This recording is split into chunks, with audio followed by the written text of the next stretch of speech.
Welcome to our channel. ఈ రోజుల్లో greying of hair అనేది చాలా చిన్న వయసులోనే గమనిస్తున్నాం. తెల్ల వెంట్రుకలు చాలా ఎర్లీ స్టేజెస్లో రావడానికి కారణాలు ఏంటి? దీన్నే ప్రీమెచ్యూర్ గ్రేయింగ్ ఆఫ్ హెయిర్ అంటున్నారు. అలాగే జుట్టు రాలిపోకుండా ఉండాలంటే ది బెస్ట్ హోమ్ రెమెడీ. అలాగే ఎంతోమంది ట్రై చేస్తున్నారు కూడా. బట్ దీనివల్ల యూజెస్ ఏంటి, ఎలా అప్లై చేసుకోవాలి, ఎన్నిసార్లు పెట్టుకోవాలి వీక్కి, ఇలాంటి కంప్లీట్ డీటెయిల్స్ మనకు అందించడానికి ప్రస్తుతం మనతో పాటు ఉన్నారు ప్రముఖ గవ్య సిద్ధ డాక్టర్ ఆనంద్ కుమార్ గారు, ఎండి పంచగవ్య. డాక్టర్ గారితో మాట్లాడి పూర్తి వివరాల్లోకి వెళ్ళిపోదాం. నమస్తే సార్.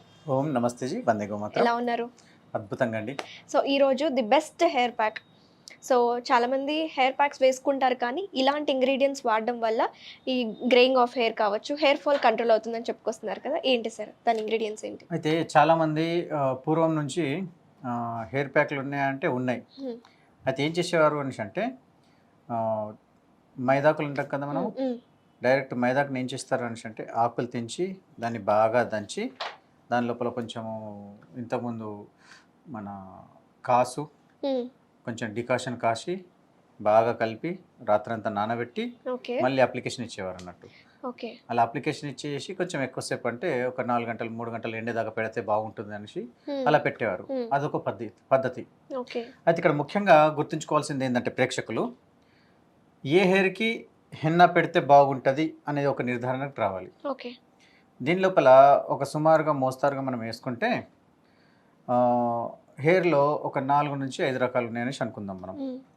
ఒకటి అతి పల్చటి హెయిర్, తర్వాత వచ్చేసి మీడియం నార్మల్ హెయిర్, తర్వాత వచ్చేసి థిక్ హెయిర్, తర్వాత వచ్చేసి heavy thick hair and wavy hair, and దానిలో పాటు గ్రీజీ హెయిర్, ఇంకోటి వచ్చేసి ఆఫ్రికన్ హెయిర్.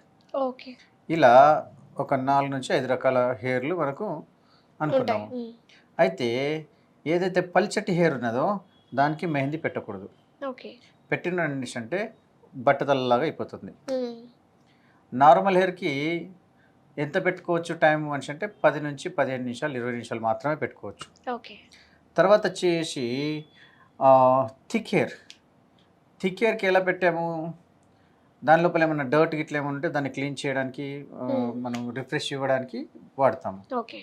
తర్వాత వచ్చేసి thick hair, wavy hair and greasy hair. అంటే ఇది బాగా థిక్గా ఉంటుంది, వేవీగా ఉంటుంది, అంటే గుంగురు తిరిగిపోతుంది అది. ప్లస్ దాంతోపాటు ఆయిలీ ఉంటుంది బాగా, ఎప్పుడు కడిగినా కానీ మళ్ళీ జిడ్డుగా ఉంటుంది. అలాంటి వాళ్ళు స్పెషల్గా ఈ ప్యాక్ పెట్టుకున్నారంటే ఇంకా అద్భుతంగా పనిచేస్తుంది అన్నట్టు. అయితే ఇక్కడ మనం చేసుకోవాల్సింది ఏంటి అని అంటే పల్చటి హెయిర్కి పెట్టేసామనుకోండి, అలా పెట్టి అలా క్లీన్ చేసేసుకోవాలి. అందరు పెట్టుకోవచ్చు, బట్ జస్ట్ అలా పెట్టుకోవచ్చు. అయితే దాని లోపల ఇంగ్రీడియంట్స్ లోపల ఏం వాడాలి దాంట్లో అనేసి అంటే ఆలివ్ ఆయిల్ కానీ కోకోనట్ ఆయిల్ కానీ అప్లికేషన్ ఇచ్చేసి అలా మీరు ప్యాక్ పెట్టుకోవచ్చు. దానివల్ల ఏమవుతుందంటే హెయిర్ రిఫ్రెష్మెంట్ వస్తుంది. అండ్ ఆ హెయిర్ పల్చగా ఉంది కదా, దాని లోపల డ్రైనెస్ వల్ల వచ్చే గరుకుతనం అనేది మీకు స్మూత్నెస్ అయిపోతుంది, కండిషనింగ్ అయిపోతుంది దీనివల్ల. తర్వాత వచ్చేసి నార్మల్ హెయిర్కి ఇలా ఆయిల్ వేసేసి పెట్టుకోవచ్చు, లేదంటే ఇలానే పెట్టుకోవచ్చు. అయితే విశేషం ఏంటిదంటే కొన్ని హెయిర్ డ్రై అయిపోతున్నది కదా, దాంట్లో ఆయిల్ వేసుకోవాలి. దాంతో మనకు కండిషనింగ్ ఏర్పడుతుంది. తర్వాత వచ్చేసి ఏదైతే గ్రీజీ హెయిర్ ఉంటుందో వాటికి మాత్రం ఆయిల్ వేయకూడదు, ఎందుకంటే ఆల్రెడీ ఆయిలీ ఉంటుంది కాబట్టి. ఇక్కడ మనం చేయాల్సింది ఏంటిది అని అంటే స్కాల్ప్ని అతి శుద్ధి చేయడం అన్నట్టు, క్లీన్జింగ్ చేయడం.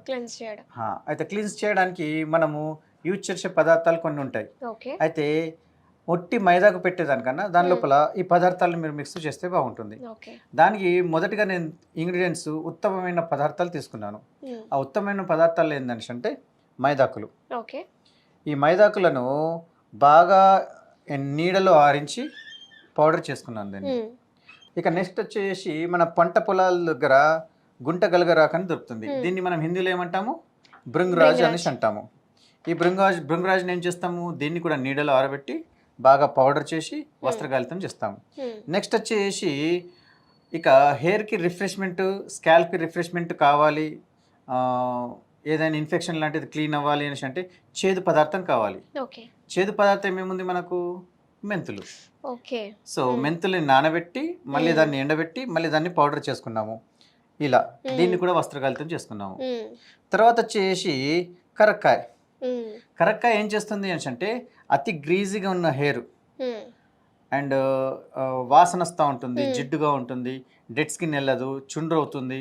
అలాంటి హెయిర్కి మనం కరెక్ట్ అయిన యూజ్ చేస్తాము. అంటే ఇక్కడ గ్రేయింగ్ ఆఫ్ హెయిర్కే కాదు, జుట్టు రాలిపోయే సమస్యకే కాదు, అలాగే డాండ్రఫ్కి కూడా యూజ్ అవుతుంది అనమాట ఈ ప్యాక్. ఇప్పుడు మనం పెట్టుకునేది ఎలా ఉంటుంది అనేసి అంటే ఈ పదార్థాలు అన్ని విధాలుగా మనకు అనుకూలంగా ఉండాలి.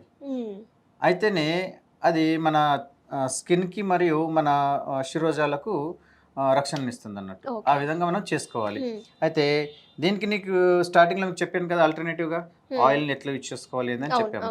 ఇప్పుడు మనం ఏం చేస్తాం, దీన్ని పదార్థాలను ఒక దాంట్లో మనం ఫస్ట్ కలుపుకుంటాము. ఓకే, కలుపుకుందాం మరి. ఓకేనా? ఇప్పుడు ఒక మనిషికి సరిపడా నేనేం చేస్తున్నాను అంటే 3 స్పూన్స్తోనే యాడ్ చేసేసుకుంటూ దీని లోపల ఎంతెంత ఇంగ్రీడియంట్స్ వేసుకోవాలో మీకు ఇక్కడ చెప్తున్నాను స్పూన్ల ద్వారా. ఫస్ట్ ఆఫ్ ఆల్ వచ్చేసి బాగా వెంట్రుకలు పెద్దగా ఉన్నాయి అని అంటే ఒక అర్ధ పావు అన్న అవసరం పడుతుంది, లేదంటే పావు కిలో కూడా యూజ్ చేసుకోవచ్చు. డిపెండ్ ఆన్ హెయిర్ థిక్నెస్ని బట్టి ఉంటుంది. ఓకే, ఇక్కడ ప్రస్తుతానికి ఒక చిన్న ప్యాక్ కలుపుకోవడానికి ఎంత ఉంటుందో మాత్రం చెప్తాను, దాన్ని మీరు డబల్ రెట్టిపుల్ చేసుకుంటే అయిపోతుంది. ఫస్ట్ ఆఫ్ ఆల్ మెహందీ, ఇది వచ్చేసి మీకు ఒక 4 స్పూన్స్ ఇలా చిన్న స్పూన్స్తోని. తర్వాత వచ్చేసి గుంట గలగర ఒక 2 స్పూన్స్. ఇవి రెండు ఏం చేస్తున్నాయి అనేసి అంటే మెహందీ వచ్చేసి కొంచెం మీకు కలర్ని ఇస్తుంది అండ్ రిఫ్రెష్మెంట్ని ఇస్తుంది. గుంట గలగర వచ్చేసి రక్షణని ఇస్తుంది మీకు, నేచురల్ హెయిర్ డై. తర్వాత వచ్చేసి కరక్కాయ ఏం చేస్తుంది, రిఫ్రెష్మెంట్, దానికి కూడా ఒక 2 స్పూన్స్. డాండ్రఫ్కి కూడా యూజ్ అవుతుందని చెప్పారు. తర్వాత ఇన్ఫెక్షన్ లాంటివి ఏమన్నా బాగా దురదలు వస్తున్నాయి అనేసి అంటే దానికి మనము మెంతుల పౌడర్, దానికి కూడా ఒక 2 స్పూన్స్. దీన్ని క్రమ పద్ధతిలో కరెక్ట్గా మిక్స్ చేసుకోవాలి. ఇలా మిక్స్ చేసుకొని గాజు గ్లాసులు మనము భద్రపరచుకోవాలి. అంటే పౌడర్స్ని కలుపుకొని మనం పెట్టేసుకోవచ్చు, ఎప్పుడు కావాలో అప్పుడు మళ్ళీ తీసుకొని దాన్ని మళ్ళీ నీటి ద్వారా మనం కలుపుకోవచ్చు. అయితే దీనికి మనం చేయాల్సింది ఏంది, లూక్ వామ్ వాటర్లో కలపాలి. లేదు అని అన్నారనుకోండి, రాత్రి నానబెట్టేసి పొద్దున అప్లికేషన్ ఇవ్వచ్చు. ఓకేనా? ఇప్పుడు మనం ఏం చేస్తాము అనేసి అంటే లూక్ వామ్ వాటర్ తీసుకుంటున్నాము. కొద్దిగా వేసుకుంటూ కలుపుతూ పోవాలన్నట్టు. స్టాప్. అయితే ఇక్కడ ఏంది అనేసి అంటే మీ దగ్గర ఒకవేళ బ్రష్ ఉన్నదనుకోండి, అప్పుడు దీన్ని పల్చగా చేసుకోవచ్చు. బ్రష్ లేదు అనేసి అన్నారనుకోండి, పాత పద్ధతుల్లో మన అమ్మమ్మలు నాయనమ్మలు అలా కూర్చున్నప్పుడు ఏం చేసేవాళ్ళు, అలా చేత్తో తీసుకొని అలా అప్లికేషన్ ఇస్తూ చేసేవారు. సో దానికి కొంచెం మనం గట్టిగా పేస్ట్ లా తీసుకోవాలన్నట్టు. ఓకేనా? వేసిన ఇంగ్రీడియంట్స్ని మీరు ఎంత బాగా కలిపితే అంత పని చేస్తుంది అన్నట్టు. నేను స్పూన్ని ఎందుకు ఇచ్చేస్తున్నాను అనేసి అంటే మెహందీకి చేతికి తలిగితే ఒంట్లో ఉన్న వేడి ద్వారా కలర్ మారే గుణం ఉంటుంది కాబట్టి మనం ఇక్కడ స్పూన్ యూజ్ చేస్తున్నాము. అండ్ దాంతోపాటు కరక్కాయ, మెంతులు ఇవి ఉన్నాయి కదా, వీటి యొక్క గుణధర్మాలు కూడా డిఫరెంట్గా ఉంటాయి కాబట్టి శరీరానికి మనం తాకనిస్తలేము. అందుకోసము హెయిర్ ఏంటిది, ప్రాణం ఉన్నది కానీ దానికి స్పర్శ లేదు. కానీ హెయిర్ లోపల ఎప్పుడైతే తన యొక్క మెలనిన్ని కోల్పోతుందో మళ్ళీ మనము రీఎస్టాబ్లిష్ చేయడానికి వాడుతున్న పదార్థాలు ఇవి. కొంచెం వాటర్ ఇస్తానండి. చల్. ఇప్పుడు నేను మన అమ్మమ్మలు నాయనమ్మలు పెట్టే పాత పద్ధతులు ఏదైతే ఉంటుందో ఆ టైప్ పేస్ట్ నేను తయారు చేస్తున్నాను. సో దీనికి ఏం చేస్తారు మన వాళ్ళు, అప్పట్లో చేత్తో తీసుకొని అప్లికేషన్ ఇచ్చేవారు. ఇప్పుడు మీకు చేత్తో ఎలా అప్లికేషన్ ఇవ్వాలో చూపిస్తాను. కాకపోతే బ్రష్లు ఉన్నవారు వాటర్గా చేసుకోవచ్చు, లేదంటే పాత పద్ధతుల లోపల అప్లికేషన్ ఎలా ఇస్తారో చూపిస్తాను మీకు. సో దీని లోపల ఏముంటుందంటే హెయిర్కి సెక్షనింగ్ ఎలా చేయాలన్నది ఉంటుంది. ఆ సెక్షనింగ్ తెలియకపోతే హెయిర్ మొత్తం చిక్కులైపోయేసి తెగిపోతుంది. పల్చటి హెయిర్ వాళ్ళు ముఖ్యంగా గమనించాల్సింది ఏంటంటే ప్రాపర్ సెక్షనింగ్ వేసి ప్రాపర్ రిన్స్ చేయాలి వాటర్తోని. రాకపోతే హెయిర్ అనేది డ్యామేజ్ అయిపోతుంది. ఎలా అప్లై చేసుకోవాలి, సెక్షన్స్ ఎలా తీసుకోవాలి డీటెయిల్గా చెప్తారు ఇప్పుడు మనకు doctor. First middle of the nose తీసుకోవాలి, మిడిల్ సెక్షన్లో. అండ్ తర్వాత హియర్ టు హియర్ ఎండ్ తీసేసుకుంటే మీకు ఒక సెక్షన్గా ఏర్పడుతుంది ఇలా. సో ఇలా మీరు సెక్షనింగ్ తీసేసుకుంటే ఇండివిజువల్లీ మీరు దానికి అప్లికేషన్ ఇవ్వచ్చు. ఫస్ట్ మీరు టాప్ ఆఫ్ ది హెయిర్ ఏదైతే ఉందో ఈ సెక్షన్ తీసేసుకోండి ఇలా. ఈ ఫస్ట్ ఈ టాప్, ఈ టాప్లో ఇదొకటి, నెక్స్ట్ ఇదొకటి, ఇలా తీసేసుకోవాలి. ఇలా అప్లికేషన్ తీసేసుకోవాలి.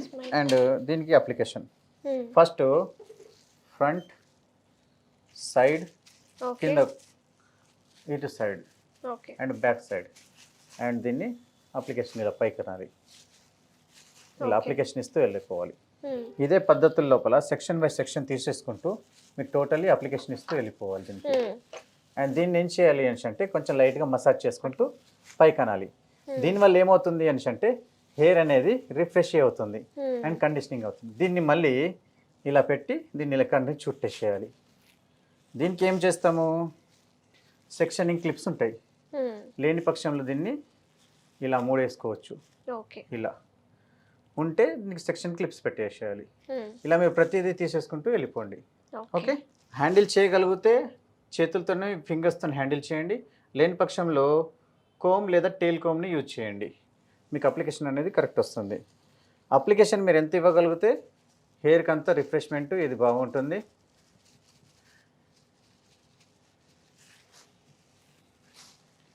ఇక బాగా మీకు స్కిన్లో డిసీజ్ ఉన్నది, బాగా ఇబ్బంది అవుతుంది, బాగా ఇచ్చి ఉంది అని అంటే దీని లోపల గోక్షారం దొరుకుతుంది, గోమూత్రంతో చేసింది. దాన్ని కూడా దీంట్లో అప్లికేషన్ ఇవ్వచ్చు. దాంతో తలకు సంబంధించిన చర్మ రోగాలు ఏమన్నా ఉంటే కూడా మీకు దాంతో వెళ్ళిపోతాయి. ఓకే సో నెక్స్ట్ సెక్షన్ వచ్చేసి మనము right side. Okay, like this. అయితే పెడుతున్న కొద్ది చల్లగా ఉంటుంది. ఎండాకాలంలో ఎక్కువసేపు పెట్టుకోవచ్చు. ఎలా అనిపిస్తుంది మీకు? బాగుంది. అండ్ దీంట్లో వేసిన ఇంగ్రీడియంట్స్ వీటి యొక్క వాసన వల్ల మైండ్ అనేది బాగా రిఫ్రెష్ అయిపోతుంది. అండ్ మానసికంగా కూడా మనిషి బాగా రిలాక్స్ అయిపోతాడు. ఓకే మానసిక ప్రశాంతత దొరుకుతుంది, తలనొప్పి తగ్గుతుంది దీనివల్ల. సో ఈ విధంగా మీరు సరౌండింగ్ మొత్తం మీరు అప్లికేషన్స్ ఇచ్చేసుకుంటూ వీటికి పైకి లేపాలి. ఇక ఆరిపోయిన తర్వాత ఏం చేస్తారంటే చాలా మంది దానిలో వేసి బాగా లాగుతూ ఉంటారు. లాగకూడదు. ఫస్ట్ నీళ్ళు వేసి దాన్ని తడపాలి. తడిపిన తర్వాత వేళ్ళతోనే రిన్స్ చేయాలి. ఓకే ఎట్లయితే మనము దువ్వెనతో రిన్స్ చేస్తామో అలా వేళ్ళను దువ్వెనలాగా అనుకుంటూ చేసుకుంటూ క్లీన్ చేయాలి. లేకపోతే హెయిర్ మధ్యలో తెగిపోయేసి మిడిల్ బ్రేకేజ్ వచ్చేస్తుంది. Okay okay, like this. So ఈ విధంగా మనము అప్లికేషన్ టోటలీ హెయిర్ మొత్తం ఇస్తాము. అయితే అమ్మాయి హెయిర్ ఫస్ట్ ఫ్రంట్ సైడ్ కొంచెం డ్యామేజ్ ఉంది కాబట్టి ఫ్రంట్ అప్లికేషన్ ఇచ్చాను. మిగతా హెయిర్ ఎక్దమ్ అద్భుతంగా ఉంది బ్యాక్ సైడ్, కాబట్టి ప్రాబ్లం ఏం లేదు. అయితే డ్యామేజ్ అయిన హెయిర్కి అప్లికేషన్ ఇవ్వడము, లేదంటే నీకు కలర్ కావాలి అనేసి అంటే దాని లోపల కరెక్ట్గా దీన్ని మాత్రం కొంచెం తగ్గించేస్తే మీకు కలర్ కూడా వచ్చేసేస్తుంది. ఓకేనా అండి? ఈ విధంగా మన అప్లికేషన్ కంప్లీట్ అయింది. Very nice sir, thank you so much sir. ఈ రోజుల్లో సాధారణంగా కనిపించే ఈ జుట్టు రాలిపోయే సమస్య కోసం చాలామంది భయపడి హెయిర్ ట్రాన్స్ప్లాంటేషన్స్ కానీ పీఆర్పీకి వెళ్తున్నారు. ఇలా హోమ్ రెమెడీస్ ఇనిషియల్ స్టేజెస్లో ఉండి ఇలాంటి అప్లికేషన్స్ చేసుకుంటే చాలా మంచిది కదా సార్. అద్భుతంగా అండి. సో థ్యాంక్ యూ అమ్మా, thank you so much. Thank you sir, నమస్తే. ఓం నమస్తే జీ.